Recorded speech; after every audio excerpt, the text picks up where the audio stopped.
Hello friends, আসসালামু আলাইকুম। আমি আমরুজ্জামান সমুদ্দিন খন্দকার, চেক আপডেট টেকনিক চ্যানেলের পক্ষ থেকে আপনাদেরকে জানাচ্ছি ওয়েলকাম। আজকের ভিডিওতে আপনাদের সাথে শেয়ার করব how to import MS Excel file or document into Google sheet. অর্থাৎ গুগল শিটের মধ্যে আমরা কীভাবে এমএস এক্সেলের ফাইল বা ডকুমেন্ট ইম্পোর্ট করতে পারি, আজকে আমরা সেই বিষয়টা দেখব। এখন আমাদের এই কাজটা করার জন্য কী করতে হবে, প্রথমে আমরা আমাদের ব্রাউজার আসার পরে এখানে আমরা কোথায় চলে যাবো, আমরা চলে যাবো গুগল অ্যাপসে। তাহলে আমাদের এই যে এখানে আমরা গুগল অ্যাপসে ক্লিক করব, করার পরে এখান থেকে আমরা আসি, নিচ দিকে চলে আসি, আমরা গুগল শিটে ঢুকবো। গুগল শিটে এখন আসার পরে আমরা এখানে কী করবো, আমরা একটা ব্ল্যাঙ্ক ডকুমেন্ট নিই। বাস আমাদের গুগল শিটটা এখন ওপেন হয়ে গেল। বাস গুগল শিট ওপেন করার পরে এখন আমাদের ইম্পোর্ট করার জন্য কোথায় চলে আসতে হবে, এখন আমরা চলে যাবো আমাদের এই যে এখানে ফাইল মেনুতে আমরা ক্লিক করব। ক্লিক করার পরে আমাদের এই যে এখানে ইম্পোর্ট অপশন, আমরা ইম্পোর্ট অপশনে ক্লিক করি। বাস আমাদের আসতে একটু সময় নিচ্ছে। বাস এই যে আমাদের এখানে চলে আসছে, তাহলে ইম্পোর্ট ফাইল। এখন আমাদের ইম্পোর্টটা আমরা করবো আমাদের কোন জায়গা থেকে করবো, এখানে বিভিন্ন অপশন দেওয়া আছে। তাহলে মাই ড্রাইভ থাকলে আমাদের ড্রাইভ যদি আমাদের এই এখানে যে জিমেল দিয়ে আমি এখানে কী করছি, গুগল শিট আমি ঢুকছি, আমাদের সেই জিমেলের এখানে গুগল ড্রাইভে যদি আমাদের কী থাকে, আমাদের এক্সেলের ফাইল থাকে, তাহলে সেই ফাইলগুলো আমাদের এখানে দেখাবে। এখানে যে মাই ড্রাইভ মানে আমার এই গুগল ড্রাইভে যদি কোনো ফাইল এক্সেলের থাকে, তাহলে এখান থেকে আমি সরাসরি ইচ্ছে করলে কী করতে পারি, আমি এখান থেকে ইম্পোর্ট করে আমার এই শিটের মধ্যে নিয়ে আসতে পারি, এখান থেকে নিতে পারি। আর যদি আপনার এখানে গুগল ড্রাইভে এক্সেলের কোনো ফাইল না থাকে, তাহলে আমরা কী করবো, আমরা এই যে আপলোড অপশনে চলে যাব। আপলোডে যাওয়ার পরে এই যে আমরা ব্রাউজে ক্লিক করবো।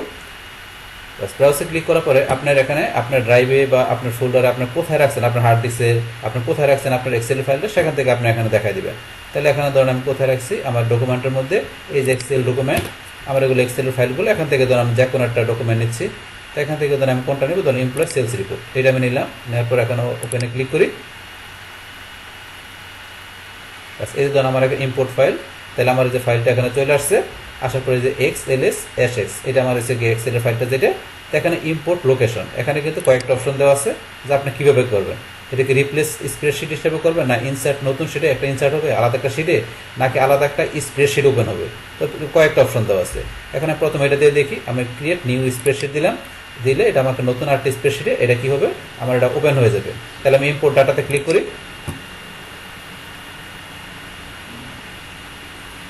ইম্পোর্টারটাতে ক্লিক করাবো যে ফাইল ইম্পোর্ট সাকসেসফুলি, এখানে আমি ওপেন না এটা ক্লিক করবো।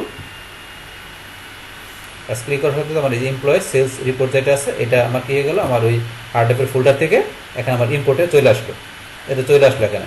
বাস এটা আমরা দেখলাম, এটা এখন দেখার পর ক্লোজ করে দেয়।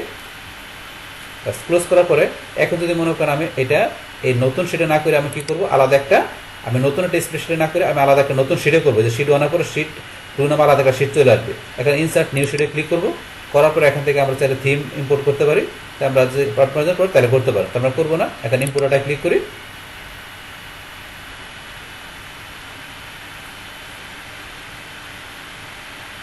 এই যে আমাদের এখন চলে আসছে।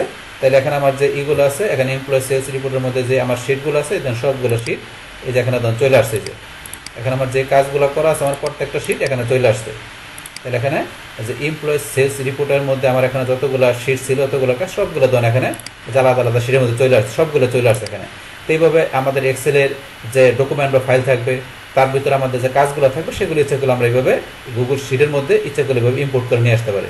নিয়ে আসার পর এখন এর মধ্যে আপনার কাজ টাজ যাই করবেন, সেটা ইচ্ছা করলে আপনার এখানে অনলাইনে, যেহেতু আমাদের এক্সেল অফলাইনের বিষয়, তো এটা এক্সেল আপনার গুগল শিটে অনলাইনে নিয়ে আসলে এখান থেকে আপনার কাজ করে আপনি যে কোনো জায়গায় এটা ইচ্ছা করলে শেয়ারও করতে পারবেন। মানে অনলাইনে আমাদের যে বিষয়গুলো করতে পারি, সেগুলো এখানে গুগল শিটে অনলাইনের বিষয়, আমাদের এখানে শেয়ার করা বা এখান থেকে ইমেল করা, আদার্স অন্যান্য বিষয়গুলো এখান থেকে আমরা খুব ইজিলি করতে পারি। তো গুগল শিটের উপরে কিন্তু অলরেডি আমার চ্যানেলে আলাদা ভিডিও আছে, আপনারা আমার ওই প্লে লিস্টে ঢুকলে আপনার গুগল শিটের সমস্ত ভিডিওগুলো আপনি দেখতে পারবেন। বাস তাহলে এই আমাদের এখানকার টোটাল বিষয়টা মূলত আমাদের আজকের ভিডিও। ডিয়ার ফ্রেন্ডস, আমার আজকের এই how to import MS Excel file into Google sheet, এই ভিডিও যদি আপনাদের কাছে ভালো লেগে থাকে কিংবা এই ভিডিও থেকে আপনারা কিছু শিখে থাকেন, উপকৃত হয়ে থাকেন, তাহলে আমার এই চেক আপডেট টেকনিক চ্যানেলটি আপনারা সাবস্ক্রাইব করবেন, লাইক করবেন, কমেন্ট করবেন এবং সবার সাথে শেয়ার করবেন। Thanks everybody.